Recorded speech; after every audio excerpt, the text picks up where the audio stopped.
Welcome in. I'm Prim Siripipat alongside Tim Hasselbeck, talking about Josh McCown today. A journeyman he is since graduating from Sam Houston State 12 years ago. He's made stops with 8 different NFL teams. He even had stints with the UFL's Hartford Colonials and as a head coach for a high school football team. Not bad. Well, now at 34, he is the starting QB for the Tampa Bay Buccaneers. So, Tim, when you watch tape of this guy, what does he do so well? Well, I think when you watch Josh early on in his career, it was evident he's a really physically talented guy. Strong arm, a much better athlete than people realize. He actually played wide receiver at one point when he was in 2007, I believe, with the Detroit Lions. He's gifted physically. And so even at 34 years old, you see a guy that the ball still comes out of his hand really well. The difference from early on to how he played last year with the Chicago Bears, just making better decisions. You know, early on teams that weren't very good, he would turn the football over. You know, it seemed like for every touchdown pass, he threw 1 or 2 interceptions. You know, now he's a guy that's looked like he's learned the game. It's maybe slowed down for him a little bit.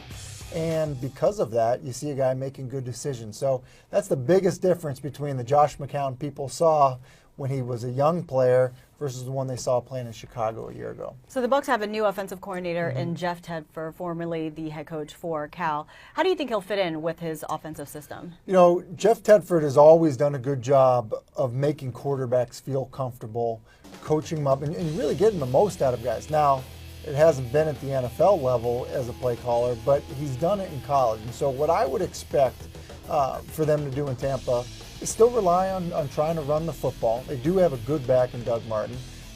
But more importantly, do things that Josh is comfortable with and that he's had success doing. I think that will end up being the key. It's been somewhat of a mark throughout Jeff Tedford's career to do things that his quarterbacks are good at doing, get them kind of master those things rather than have a voluminous playbook. So I think in that regard, that's the type of stuff we'll see, some of the things you saw in Chicago. Interesting. Yeah. Last season with the Bears, McCown generated a passer rating of over 90 in the 7 games he filled in for Jay. So among ESPN's total QBR leaders last season, he actually finished #1. Is he a journeyman peaking at the right time in his career? Kind of similar to Rich Gannon. Well, Rich Gannon is a great example because he did exactly that, bounced around and then became the MVP of the league at one point. You know, it's hard to explain, but when you can see the game the same way as a quarterback, the same way as your offensive coordinator and play caller sees the game, then all of a sudden people say, well, where was this guy before? That relationship and that marriage between play caller and quarterback is so important. And so is he peaking at the right time? Well, he already has because he played his best football going into a free agent year. Now, will he be able to duplicate the success that he had a year ago?